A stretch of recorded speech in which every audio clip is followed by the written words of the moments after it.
Hello and welcome to the Everything is Black and White podcast live on the Chronicle NUFC Facebook page, Twitter, YouTube, and later on our podcast channel. Time for our usual Q&A on a Monday afternoon. I'm Andrew Musgrove, and as you may be able to see if you're watching live, not joined by Aaron Stokes. He's got the day off. I'm led to believe it might be because he's injured his knee getting up for the postman. So if you are Aaron's postman, if you are watching, next time you're delivering a parcel, maybe knock on the Monday, but wait till the Wednesday to give him a chance to get up to the door without injuring himself. I'm sure Aaron is watching and tuning in wherever he may be. But I am joined by Damian Spellman of the PA. Damian, thank you very much for popping onto the podcast. How are you doing? I'm good, thanks. How are you? I'm good. I'm very good. I'm glad to see you. I was looking back in the episodes the last time you were on, and if my research is right, it was December 2021, Right. not too long after the takeover, and it was the week the Sports Direct signs came down from St James's Park. Right, there you go. And if you look back on the year from there, it's been quite a 12 months in Newcastle United, hasn't it?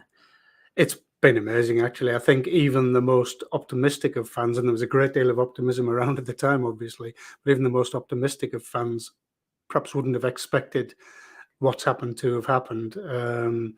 To reach a cup final might have been a dream enough, but to be sitting in the top four in the Premier League is just astonishing. And having seen, certainly in the early part, I've seen some pretty good football as well. Most certainly. And you know, you've covered this patch for a long time. We were talking off camera, it might actually be 25 years. Yeah. And not to make you feel old. But where does this rank? Because that means you've covered some of Newcastle's best moments in the Premier League. Obviously, you also covered some of Newcastle's worst moments. But where does this Eddie Howe side and this ownership, I know it's got its controversies, but in terms of what they're doing on the pitch and the way they've galvanised the fan base, where does it rank? Well, I think I'd said this to somebody a few weeks ago, that turning up for matches now, certainly until the last couple of weeks, and that's not to put a damper on it, but you look forward to going to matches now, even as a neutral. It reminds me so much of the Bobby Robson era when you would turn up expecting Newcastle to win, but also expecting to see a good game. And they've done that pretty much this season until the last few weeks when it's got a bit tougher for them, and teams have set up to frustrate them and had a bit of success doing that. But no, it's actually enjoyable coming to matches again, and I'm sure it is for fans as well. Yeah, most certainly. You guys who are watching, I'm sure you'll agree with what Damien said, that you do turn up to match days, even with a bit of expectation, more than hope, as it used to be back in the day. You know, Liverpool, for example, on Saturday, I don't think you'll find many Newcastle United fans fearing Liverpool turning up at St James's Park simply because of the run of form Newcastle have been on over the last kind of 8-9 months. Absolutely, yeah. And I think given what happened at Anfield as well, I think there'll be a certain amount of determination to put that right. And I think it would be a brave man who would bet against it, even with the issues that Eddie might have at the weekend. And to be able to say that, and you've also obviously just listed there, you know, top four, cup final, given where Newcastle United were the last time you were on this podcast, very much amongst the teams that were likely to go down to the Championship, it has been something of a remarkable turnaround. What do you put it down to? Well, I think there are several factors. I think certainly the change of ownership created optimism around the club and within the club. I think the ownership made a very, very good key appointment in Eddie Howe, who was, you know, at the time when people saw it, people outside the area might have thought, well, that's perhaps not the glamour appointment they might have expected. But what Eddie Howe is a good coach, and he's proven that in spades. I think they've invested very, very well, particularly in the first transfer window. I think Kieran Trippier and Nick Pope. Kieran Trippier in the first window was a masterstroke, and Bruno is arguably one of the best central midfielders I've seen play for Newcastle. I think they were brilliant, and then to back that up with the summer signings as well, Nick Pope has been absolutely outstanding in that respect.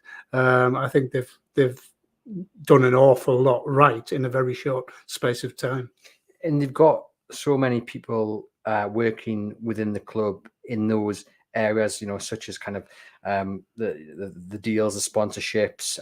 Whereas under Mike Ashley, it was just one man. They've got also people like Dan Ashworth, you know, everyone, the right people in the right positions, and everyone pulling in the same direction. Just how important do you think that unity's been over the last kind of 8 to 10 months? I think that's huge. And I mean, Dan Ashworth and Darren Eales have been perhaps as important appointments as Eddie Howe to get the right people in the right positions. But as you say, all with a single mission.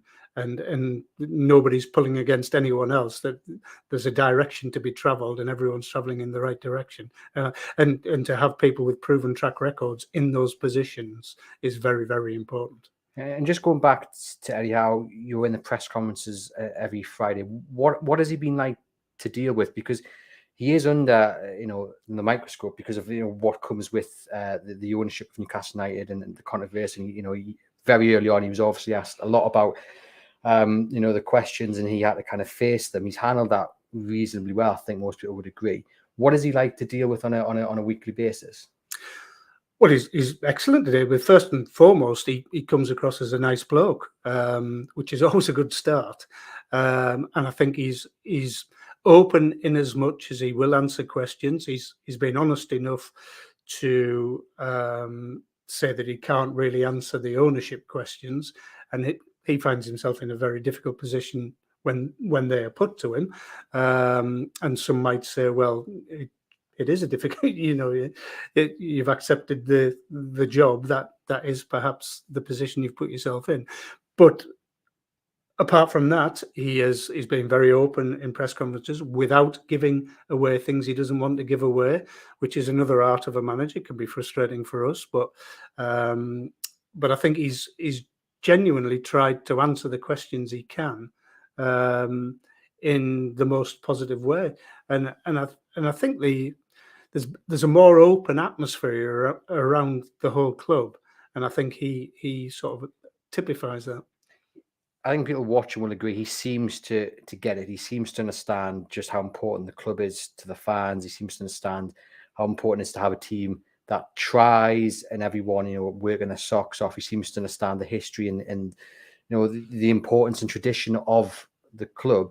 But that's not necessarily easy to do. We've had, in charge of Newcastle United, some big names, the likes of Graham Souness, serial winners. I don't think anyone will argue that the talent Graham Souness had as a player. You can even look at Kevin Keegan, never actually won anything.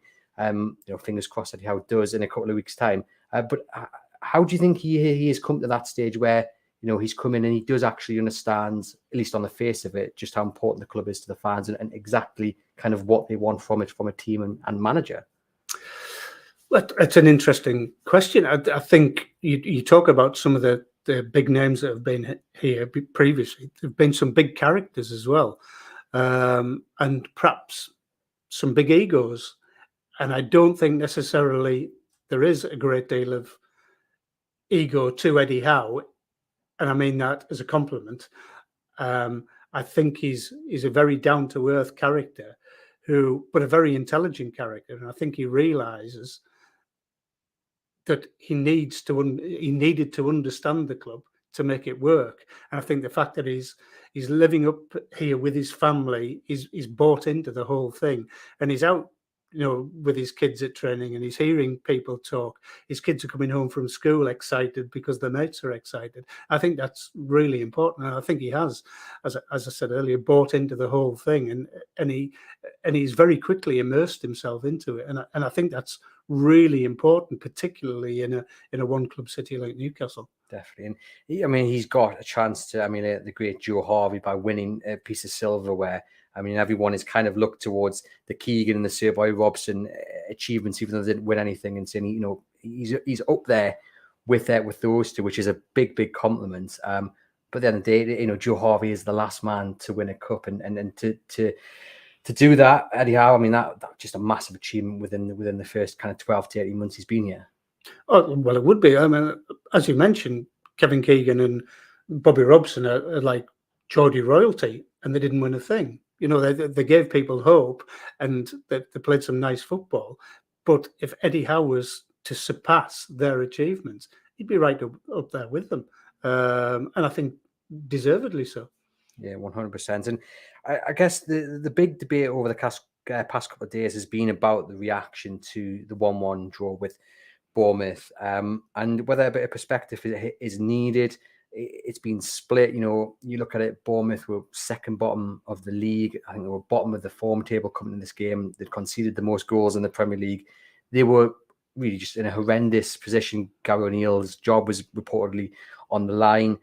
And yet Newcastle were, in my view at least, lucky to come away with a point from the Vitality. But in your view, Damian, is a bit of perspective needed? Because we look back and say, well, actually, this time last year, Newcastle were just starting to see the light. I think they'd only been out of the bottom three for a week at this point, first time since September. They're now top four. They're now in a cup final. Look, a 1-1 draw against Bournemouth probably isn't good enough on the face, but there's a bigger picture to look at. I think there is, absolutely. I mean, I'd slightly disagree with you, very slightly, that apart from the Kieran Trippier off the line, I didn't think they were that fortunate. I thought they had the better of the game without ever looking like going on to take control of it. But yeah, I mean, they could quite easily have lost it, and that would have been a poor result. It wasn't a great performance. They didn't play particularly well. They didn't cause enough problems to a team, as you say, who are fighting for their lives. What I would say is that any Premier League point away from home is not a bad point. I think the context of it being a fifth draw in 6 games makes it feel worse than it was. And I think the other part, to contextualize it further, it's a poor result because of what they've done so far this season. I think any other season people might have moaned and groaned a bit about it, but thought, well, a point at Bournemouth's not a bad point. But given that they were flying 2 weeks ago, 3 weeks ago, I can understand why people are a bit disappointed. And I'm sure Eddie Howe and the players are as well. The fact is, they didn't play well enough to get anything more than a point, but they still come away unbeaten, and unbeaten in 17 games now. Well, I suppose that's the point. If you can't win, you don't lose. Yeah.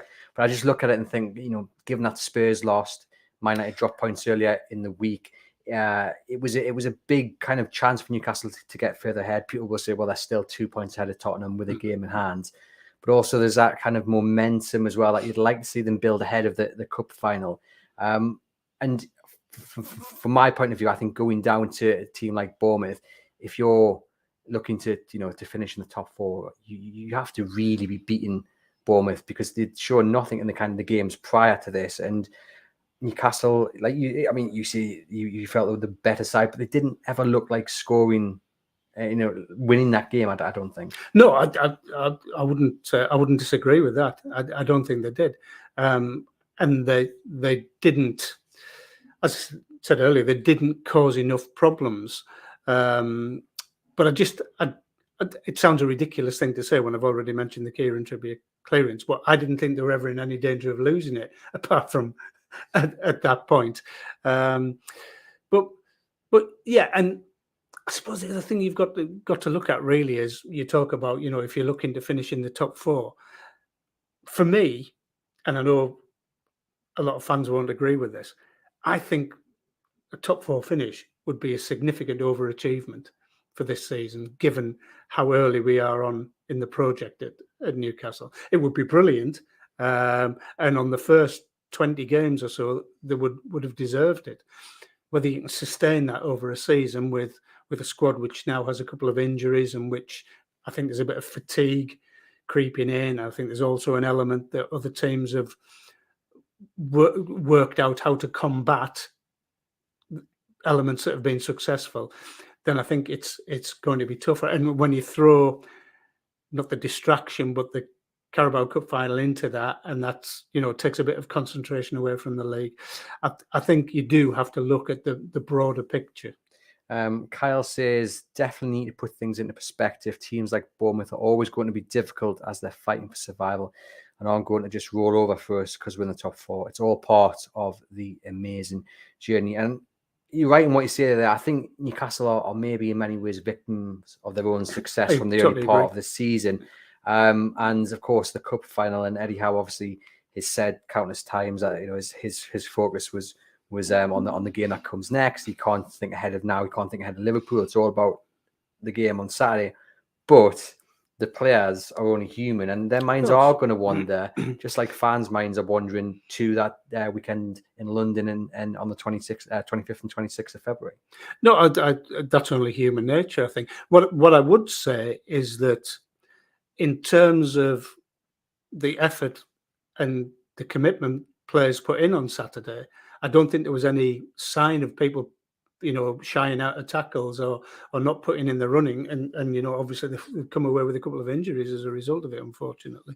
But I think there was the quality that has been there in previous weeks, wasn't there? And I think the fact that Bruno is missing is probably a big factor in that as well. But I do think there'll be tired bodies and tired minds out there as well after what has been a whirlwind first 6 or 7 months of the season. We've got a few comments here on Bruno.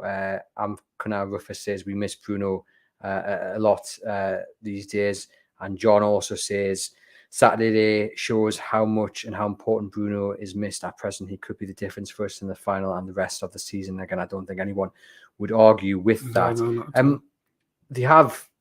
No, they've drawn now 5 out of the last 6. Is it? Yeah, It's not, it's not the same run of results as they were picking up earlier in the season.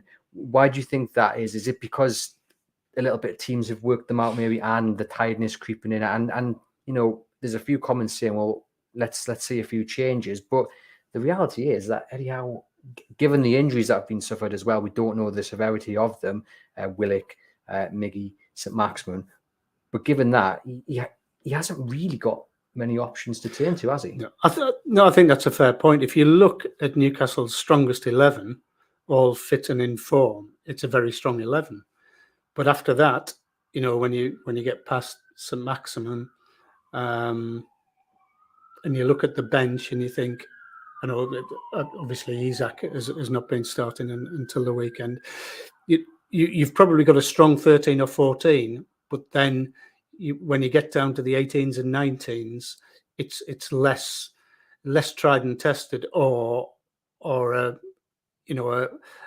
tapering off of the quality, should we say? So I think. I think you're right that teams have started to come up with plans, and I think that has had a major impact. I also thought on Saturday in particular, and I thought it after, during the West Ham game as well, I thought Newcastle were a bit less dynamic. There was an extra pass or an extra cutback. They weren't moving the ball as quickly. And I think that in large part it was due to Bruno's absence, because I think he makes them tick that little bit quicker. And just generally, I think they're finding it a bit more difficult to do what they were doing in the early part of the season for a variety of reasons. And I think what you also have to remember is some of those games in the early part of the season, they didn't blow teams away. Sometimes they did, but other times there were fine margins, and they came out on the right side of those margins. And a couple of times recently, they perhaps haven't. Dale says, remember at the start of the season, we were happy with the top 8 and a good cup run. We're not top 4 and a cup final definitely. Top 4 and a cup final definitely achieving a present. As the old saying goes, Rome wasn't built in a day. And just on the Bruno discussion, we all know how good he is. We know that obviously suspended after picking up that red card in the semi-final second leg. But Truel says, if we are this bad without Bruno, then I can't understand why we didn't go for another centre midfielder or a defensive midfielder in the January window. And that is the question of a lot of people. I mean, obviously they let Shelvey go as well, and he played for Forest over the weekend. And I think on one hand, it's Newcastle, just keeping things a little bit intact for the summer, when maybe we'll see them spend a bit more money and they can lay out the plans for the future then. Also, it's just bad luck, isn't it, that Bruno picks up that suspension and, the other injuries have come into play as well. It is. And I think, I mean, it's no secret that Eddie Howe didn't want to let John Joe Shelvey leave. And I suspect when he did okay it, he thought they might get somebody in, and ultimately they didn't. And I think it's glaringly obvious that is one of the departments in which they need to strengthen. And I think you're right. I think it will be somewhere they'll invest in the summer. And we all know they've looked at people for that position or that area of the pitch. But I think the other thing to mention is, and I know he's not a direct replacement, but he's a player who has Eddie Howe has spoken about quite a lot this season. Elliot Anderson might find himself thrust into again, particularly with Joe Willock's injury now, thrust into a role in which he can show how he's developed over the time, to the point where he is now a permanent member of the squad and wasn't available for loan in either of the last two windows. He certainly hasn't looked out of place, hasn't he? Not at all. In the substitute appearances he's had, and I think I said I wouldn't mind of him starting against Bournemouth, but I also said I don't think Eddie Howe is going to change where he doesn't need to. But again, with the injuries and with them looking a little bit leggy, a little bit tired, maybe the Liverpool game could be the perfect opportunity to throw them in 50,000 behind them in a game where Liverpool's vulnerability is probably that midfield and their fullbacks. So it's a good opportunity for Anderson to show what he's made of. Do you think, though, it's not just the midfield department as well where they're a little bit short? Is there anywhere else maybe up top? I know they've got Wilson and Isak, but we saw yesterday Wilson's picked up a hamstring injury. Eddie Howe says it's not too severe, but we sometimes know Eddie Howe says one thing and it maybe leads to another story coming out in a few days' time. They are vulnerable up top because it doesn't even take an injury, does it? It takes a bad run of form. It takes someone just having an off day. If Isak needed to come off yesterday against Bournemouth, for whatever reason, or again, Liverpool's Wilson's not back, then Newcastle have got no recognised centre forward to turn to. And again, they're just looking a little bit short in a really important area. Yeah, no, I wouldn't disagree with that at all. I think, certainly you need competition for places, but also, as you rightly say, you need cover for if the worst happens. And I think I'm not sure the days when teams would run with four strikers. I'm not sure that necessarily still applies, but you would certainly want to, if you look around the squad, they could play Joe Linton in that area if they wanted to, although we've seen that's not where his strengths are. They could play St Maximin in that kind of area. Again, not where his strengths lie. But yeah, you would think they would be looking for another specialist there. And I also think they will need to address the left back situation, because Dan Burn's been great. He's been absolutely great. But Dan Burn, as much as Eddie Howe tried to suggest he wasn't on Friday, is a centre-half playing out of position. And he has done brilliantly. But he's never going to go and overlap St Maximin or whoever else is playing out there. And I suspect they will be looking for a specialist left back at some point. Well, I think that's one of the other big points that came out after Saturday's game against Bournemouth. Dan Burn didn't have his best of games. He was caught out a few times. Again, he was another one that was looking a little bit tired. And I think, he's been tremendous. Obviously, he got the goal against Leicester, which helped Newcastle on their way into towards the cup final. But I think there was a bit of concern, if he's faced up against Anthony maybe in the final, that that could be a win for Manchester United. But also, Matt Targett is only working back from fitness, so you would foresee that it will be Dan Burn for Liverpool and most likely as well for the final, even though he's not a traditional left back, and he has in recent games been caught out. Yeah, no, I think you're right. I think he will play. I think the one thing you would say is Dan Burn's a defender, and he likes defending. He likes winning tackles. He likes winning headers. I think positionally, he has played at left back a lot in his career, so he knows the position.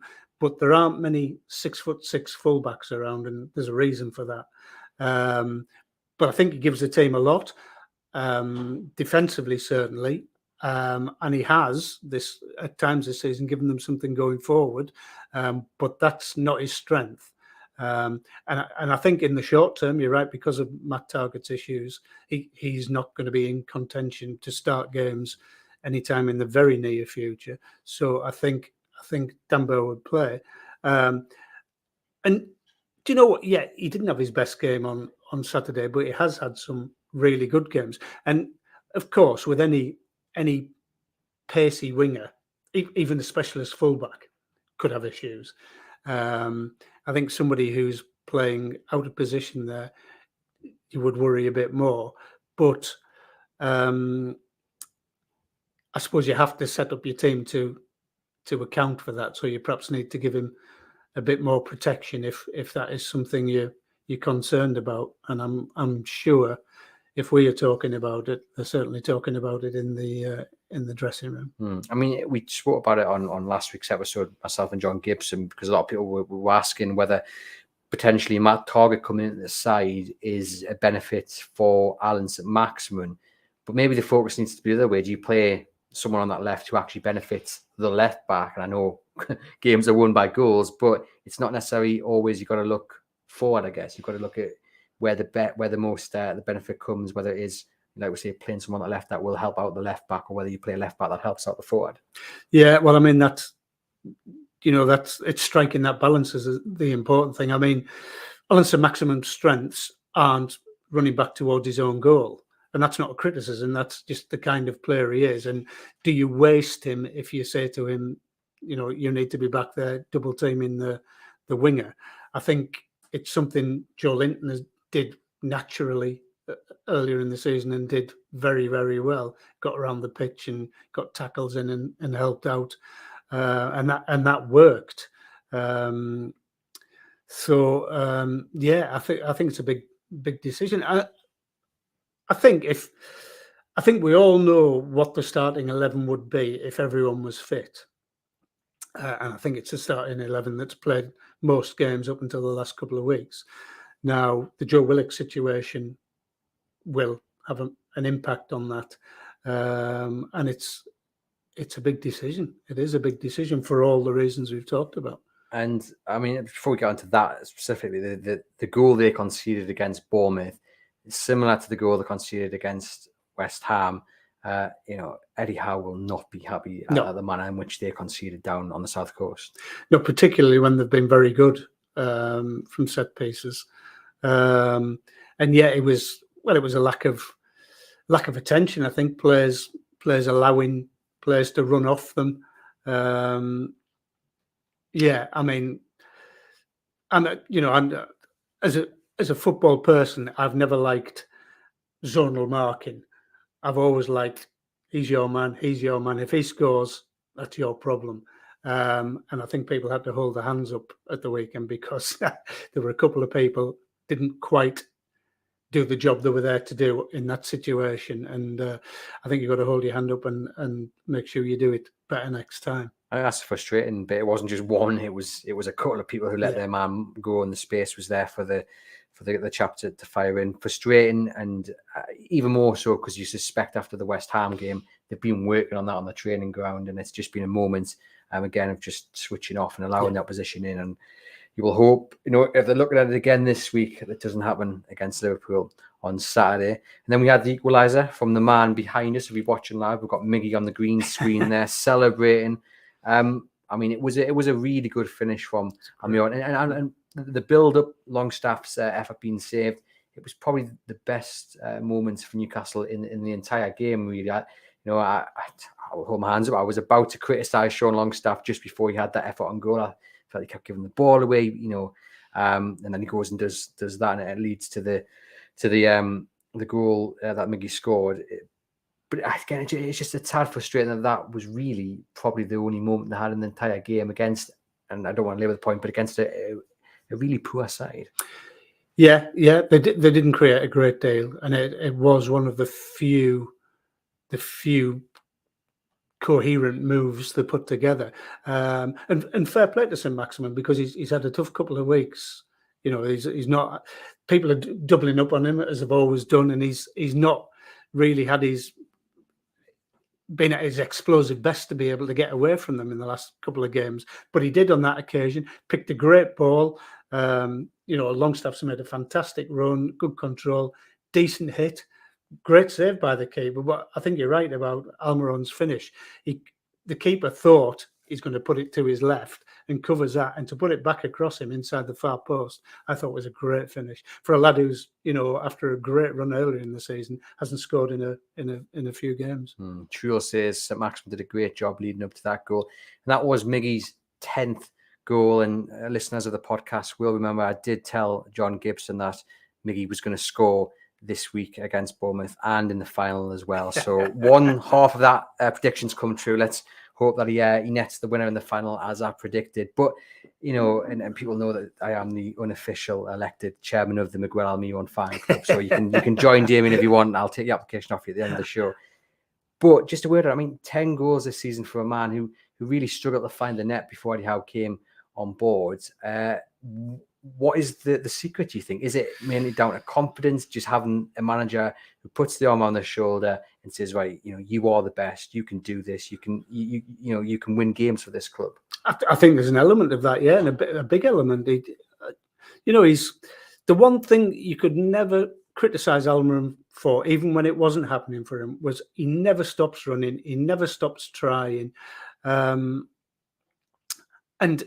he's quick. People hate playing against him because he's very, very quick. Now, if you think, as in his first couple of seasons, that there's not a lot going to happen once he gets to where he's trying to get to, that's a pretty simple task to mark him out of the game. But now that he's bringing end product, that makes him a really dangerous player. And you can see teams have started to commit, as they do with St Maximin. They've started to commit two players to him whenever he sets off, because he can literally, as we've seen many, many times, run from his own half deep into the other half and take people with him. And his finishing this season has been great, when in previous seasons you'd have to say it's been substandard. Yeah, I think the goal against Bournemouth, maybe last season, the season prior, probably was ending up in the stands. It was a great moment of clarity, and he just, takes his time to put it in the back of the net. We've got David here saying he wants back into the Miggy fan club because last weekend he wanted out. So I don't know about that. I'll have to put it to the members and see if we can get you back in, David. The other thing about him that I like is there was a couple of instances on Saturday that he tracked back, and I think it was one where he ran 30 or 40 yards to get a tackle in, and then it sent Newcastle down the other end. And he's just got such an engine on him.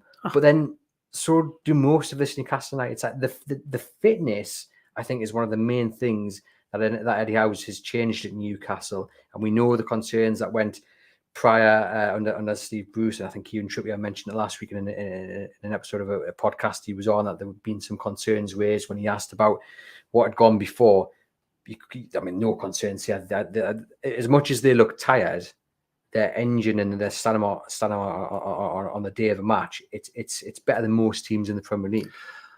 I think it is. You can't argue it, and certainly in the early part of the season, the pressing as a unit was incredible. There was such intensity that they were pinning teams back, and it was going as a unit, at the appropriate moment as well. They weren't doing it constantly. They were picking the moment, and then each of the front three picking up on the cue to go with it.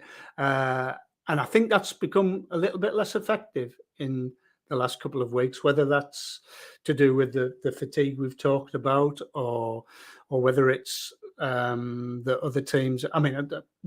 Bournemouth, I thought, were quite sketchy playing out from the back the other day. And earlier in the season, I think Newcastle might have capitalised on that a bit more. And they were able, although just by the skin of the teeth, they were able to play around the press on Saturday, I thought, and that wasn't happening earlier in the season. So whether it just needs to be fine-tuned a little bit, or whether that is an element of tired legs, I'm not too sure. We saw Isak start from the off, obviously, with Wilson out injured. How do you think he did? Is he still getting up to speed? I think he is. I think he's unfortunate in as much as that his debut was spectacular at Liverpool. He was magnificent that night, and scored a great goal. Was unlucky not to come away with two, and looked really, really sharp. And then he had this hideous injury which kept him out for months and months. And it does look like it's taken him time to get up up to pace, but he looks a player. He certainly looks a player. I think he ended up out wide a bit too often the other day, particularly when they were lacking a focal point. But yeah, his willingness to run in behind, I think once he gets up to speed, I think he could be a very decent player for it. Because I noticed that as well. There was examples when he was going out to the left, but then you think, well, who are you aiming for? Because you're the man exactly. who's meant to be in the centre. I guess that shows a little bit of frustration maybe from his part. He wanted to be involved, he wanted to get the ball, Newcastle were maybe feeding him enough. But also, you could look at it from a positive note and say, well, actually, if he is drifting out there, because this has been one of the big debates across social media about Isak, can he play on the left? Is he someone that can come in from the wide? We saw against Liverpool, the goal and the very nearly second goal, both came off from him running from the wide. And there's been a big debate whether he could start there and you play Wilson in the middle, and would that work with Miggy or someone else still on the other flank? It's a good question. I just wonder whether you make the most of his strengths if he plays out wide. And I mean, I know at the moment it seems to be either Wilson or Isak, and Howe has been asked, could you play them as a two? And he's not knocked that down. I don't think that's his intention particularly, but I don't know. I don't think personally. I don't think I've seen enough of Isak to be able to say whether he would prosper out there. To me, from what I've seen, I think he's better down the middle. But I'm certainly open to persuasion. But I think only time will tell on that. And Anthony Gordon was the other man who Newcastle United fans are really excited to see. He came off the bench for Joe Willock pretty early on after Willock picked up that injury. What have you made of him so far? Well, he wants the ball, doesn't he? And he wants to do something with it when he's got it. Listen, I think we know from his time at Everton what he does and what he's good at, and I think that would be really suit the way Newcastle play. I think he's had a bit of misfortune so far. Balls have run away from him, or somebody's got a foot in. It hasn't quite clicked yet, but the intent is there. And he's another player who I think people don't like defending against because he's got a bit. And I think he'll be eased into the team, but I think he's got good weapons for the way Newcastle play. That raw talent, and I guess in an ideal world, like you say, he would be eased into the team like we saw with Bruno.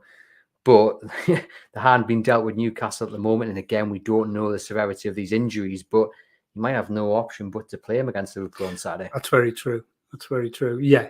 And you would, do you know what? You wouldn't think that would faze him because he's got Premier League experience.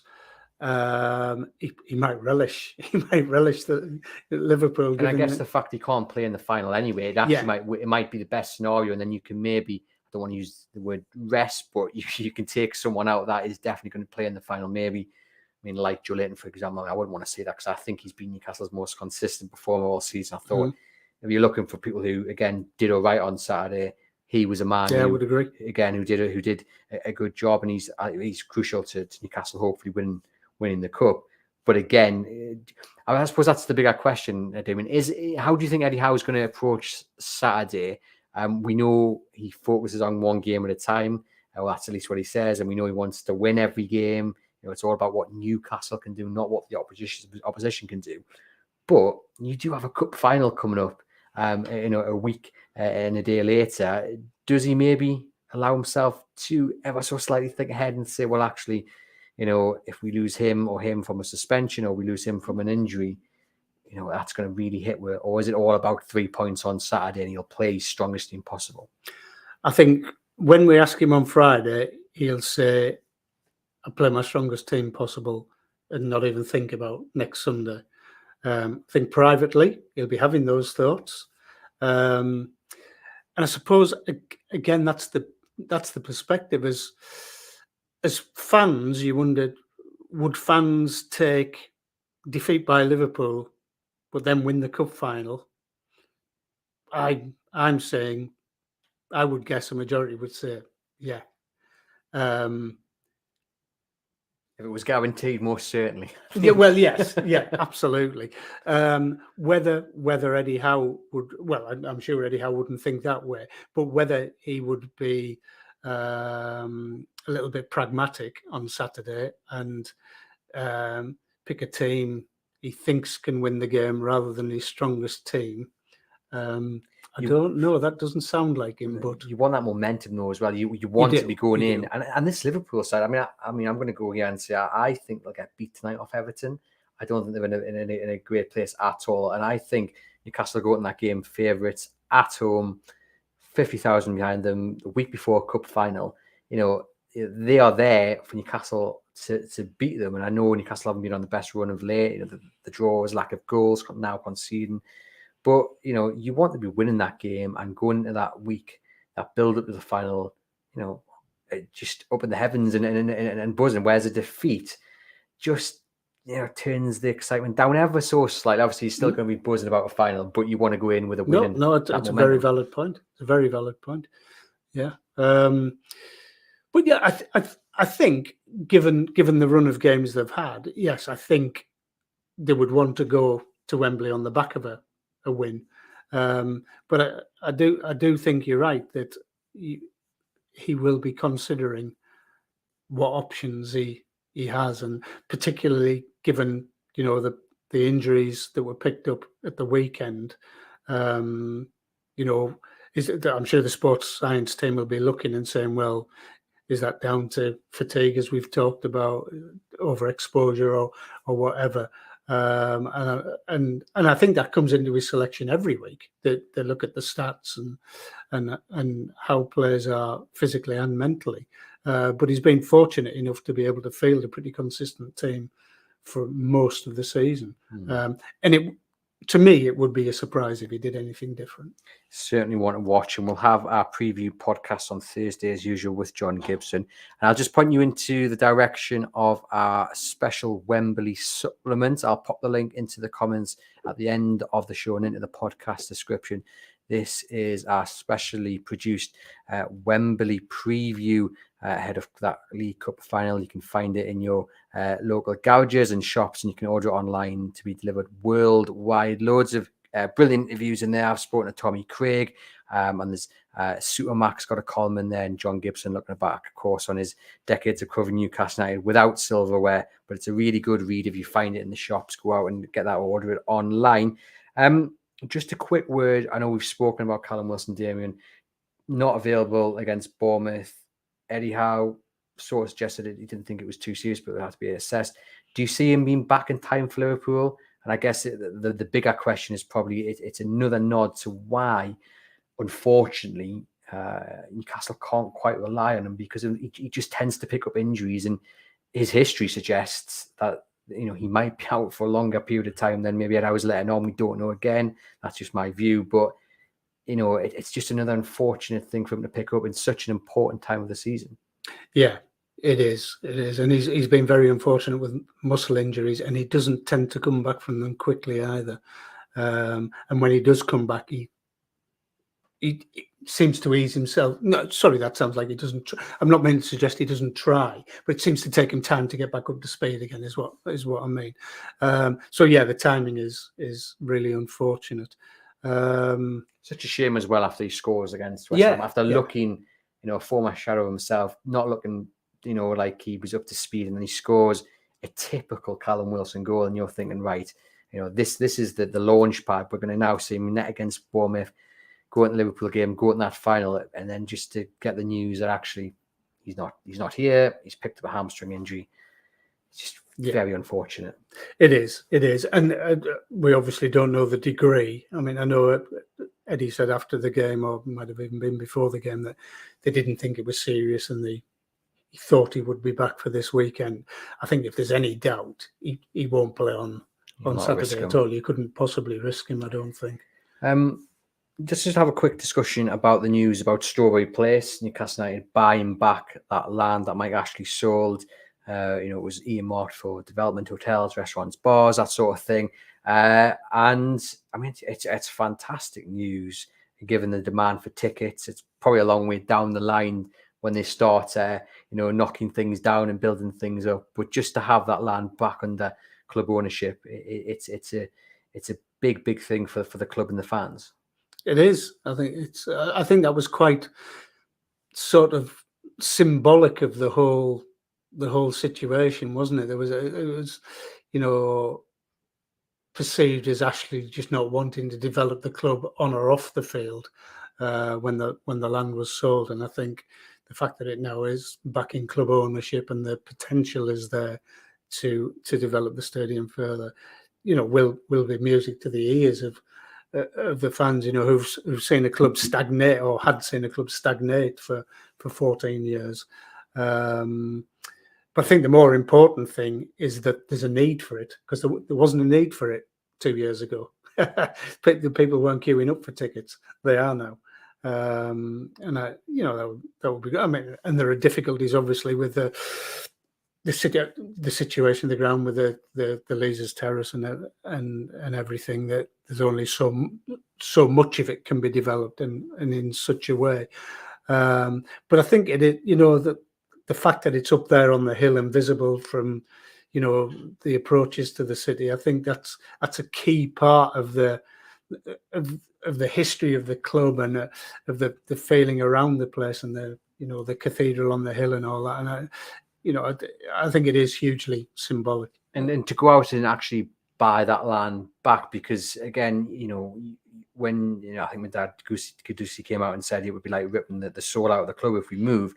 But if you get 3 or 4 years down the line and that that development goes ahead, and then you've still got all that demand, skeptics might then say, "Oh, they're definitely going to have to move because that's what the situation demands."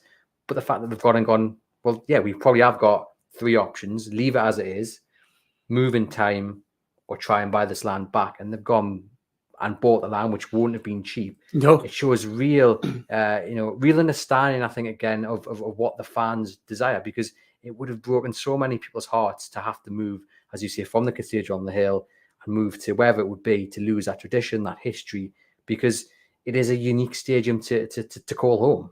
Do you know what? It absolutely, I totally agree with that. But then I'm just thinking, as playing devil's advocate, Sunderland and Middlesbrough have both moved to grounds outside the city centre, and there will be people who remember Roker Park and Ayson Park with great fondness, but I don't see any diminution of the love for the club by moving. So I don't think it's necessarily a disaster.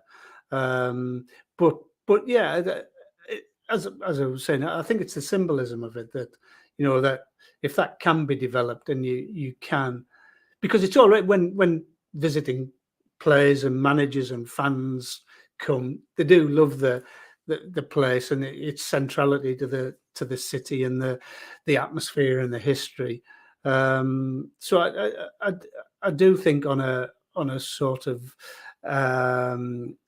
gut reaction level, yeah, it's really important that that is a possibility. Yeah, it's going to be an interesting watch over the next few months, and yes, see exactly what happens with that. Just to finish off, then, let's talk about that Wembley final. I know our focus should be on Liverpool, but we're going to just look a little bit ahead to that. I'm assuming, I haven't checked this before I ask you, but you were down for the 98-99 finals. I was on the semi in 2000. So you were there. I was speaking to friends and family over the weekend, and they were my uncles went down to both the 98-99 finals, and they kind of said there was a little bit of a different feeling. My night, for example, they were expected to win. This is the treble side. Arsenal had just also won the Premier League a few weeks before, so they were expected to win. Whereas I think Newcastle going to this, I think it's pretty much level peg. And I know their form's dropped off slightly. In My United are picking up form, but I mean, they drew with Leeds, didn't they, the other day? So they're not exactly blowing sides out of the water. I know they beat Leeds comfortably after that 2-2 draw, but they're not running teams over.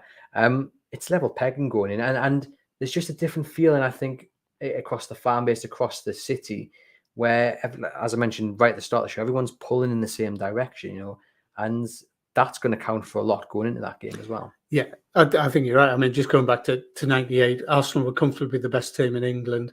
99, Man United were not comfortably, but the best team in Europe ultimately.